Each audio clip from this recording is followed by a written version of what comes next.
Welcome back to the class, everyone. Today we are going to be talking about how to get your Reva shards in the new TB without using 8th Brother. Right now, there is a little bit of debate going on of who is the best 5th for the Inquisitorious team, again, in Phase 3 on Tatooine, to be able to get your Reva shard, if it's 2nd Sister or if it's 8th Brother. And for the most part, it seems like 8th Brother has better viability. He actually has some pretty strong debilitating debuffs that keep the Jawas from doing things to you that you want happening. Whereas 2nd Sister is really mostly just a damage dealer, and she's a decent damage dealer. However, when we're going to get into the mechanics here in a minute, they mostly just involve the Jawas dying to dots and you surviving. So ultimately, the 8th Brother, he's going to have more of an advantageous use. That being said, if you're like me, you were like, oh, 2nd Sister can use R7 because she has the ship, and now the Reva mission is here, and you don't have any signal data to bring 8th Brother up, even though he's in the optimal team. So what we're going to do today is show you guys how we got our Reva shard using 2nd Sister, and really there's only two major things you need to pay attention to. I did remod for this. We're going to go over the modding first. These should be separated in the video or in the description below if you just want to jump right to the mission and the strategy there. But really the only thing that matters on your modding is Grand Inquisitor and 7th Sister have to be remotely fast. They should really be above 300. I think my Grand Inquisitor is 330. 7th Sister is 350. I don't think those are hard wrecks. The only reason being is because they're the only two that have abilities that matter. So that's as far as speed goes. But the other thing that is hugely important, and I think if you're just wanting to guarantee your success in the mission, if you're wanting to remod, your protection has to absolutely dwarf your health. Again, the mechanic of the battle, it's actually not thermal detonators. It's damage over time, but it's still the same concept of if you have a large health pool, they're going to eat into you, and if your protection can't bail you out, then you just die. So what we actually have on Grand Inquisitor, it's nothing ridiculous as far as protection goes. These mods are actually very good. I don't think these are necessary. I think if you're wanting just pure success in the mission, I think even 4 protection primaries down the line is actually what's best, because that's going to keep him alive longest. But ultimately, as long as you have more protection than you have health, I think that's a great place to start. And again, if you're just trying to have success here. 2nd Sister is the same way. We focus again on damage for her. Again, we're going to get to the mission, and you're going to see that really our damage doesn't really matter at all. A little bit less of God mods for 5th Brother.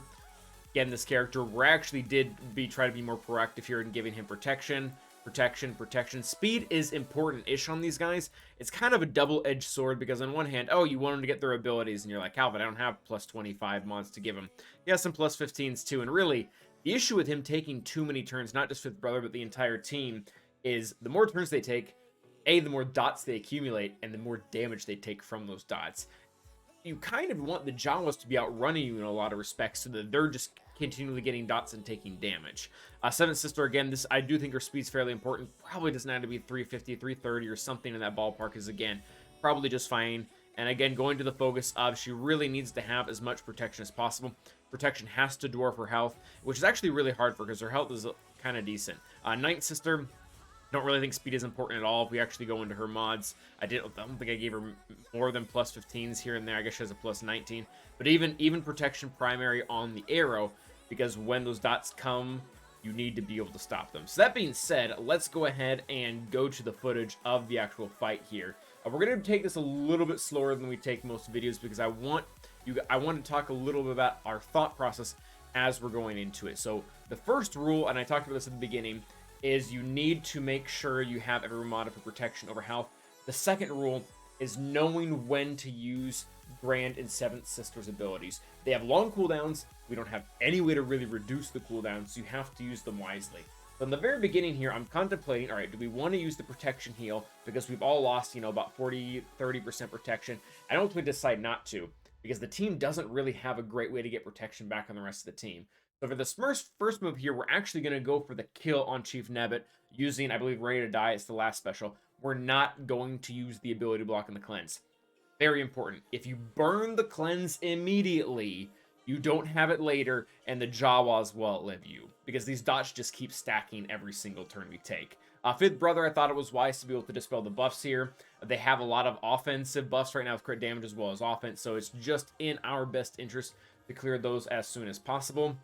After that, the stun is probably a justifying move to use, but we go in and we're actually kind of targeting Chief Nebbit right now. I don't think there is a huge kill order. We're going after him first just because if we don't, then we might be able to get stuck behind his taunt, because one of the things that I've heard talked about that can be a good idea to do after we do this. So again, we now have no protection on the vast majority of our characters. We're going to use our protection heal now. Really, I think the rule should be is if you have nobody over 50%, then it's probably a wise move to use, because that's about how much it's probably going to be closer to 80% back.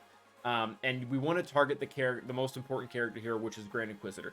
The only other option that I would really recommend for giving the protection back when you target with Seven Sisters' ability here is Seven Sister her health.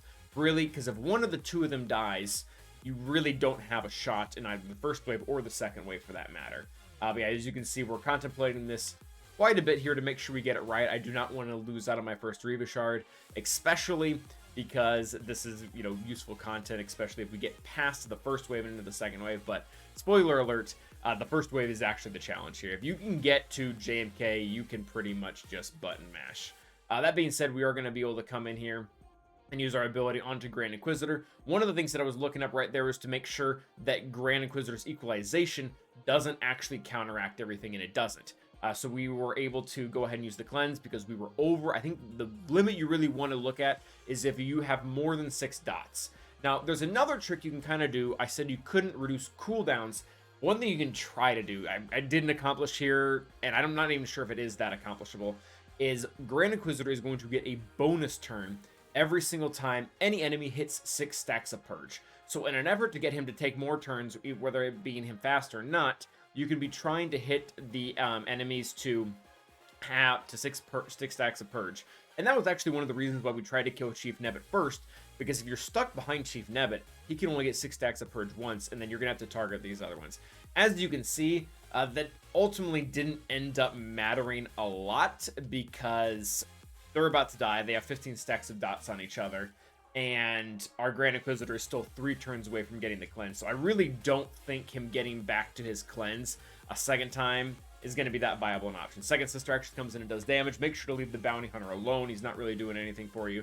And then coming in here, if you make it this far, you probably won. There's not a lot that JMK is going to be able to do versus the Jawas. He's a lot easier to kill. It's just a single target. Similar to how we wiped out Chief Nebbit there in the very beginning. We're going to be able to do something very similar with him as well here right off the bat. That being said, I did contemplate this a little. I was trying to think, what do we want to do? And one of the interesting things about this is, I don't know if this is JMK or GK or just some of, I mean, he has 4 Zetas. That's weird. It's probably JMK with 4 Zetas. That being said, you can actually stun him. So I didn't want to use this first move here, especially because this can be a really good ability if they have a ton of Purge, and this could have even been used in the first round because it gives gives protection up, which really helps counteract the dots. That's a third ability that you want to look at if you've already exhausted the other 2 and you're just not able to kill them fast enough. Like I said, if you focus on protection over health, you're probably going to be fine for the most part, but it is kind of a fail safe. That being said, JMK has like no Purge, and he needs at least 3 stacks of Purge for us to be able to use the stun. And I didn't really need the protection up right now with how everyone was doing. So, again, we have the heal here, and you're going to notice I'm not going to give the big protection heal to 5th Brother. I'm going to give it to 7th Sister, because ultimately, the 2 characters that matter the most here are the 2 of them. And you're going to see it's actually going to kind of come back to bite us in the butt here. We go ahead and we're going to hold the cleanse, just because we want to be able to have it when we have 6 stacks of dots here. And then we go ahead and use the stun here, and we can actually stun JMK. I'm guessing that's the Zeta he's missing.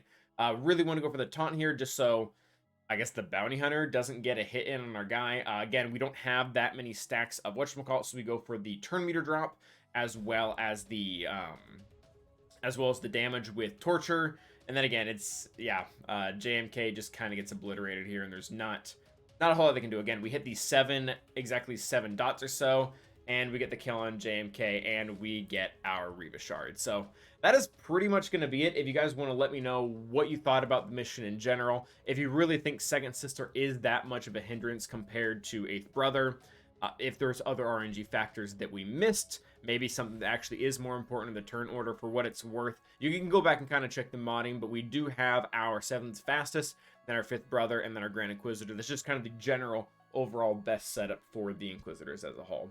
But that is going to be it for now. Until next time, stay awesome.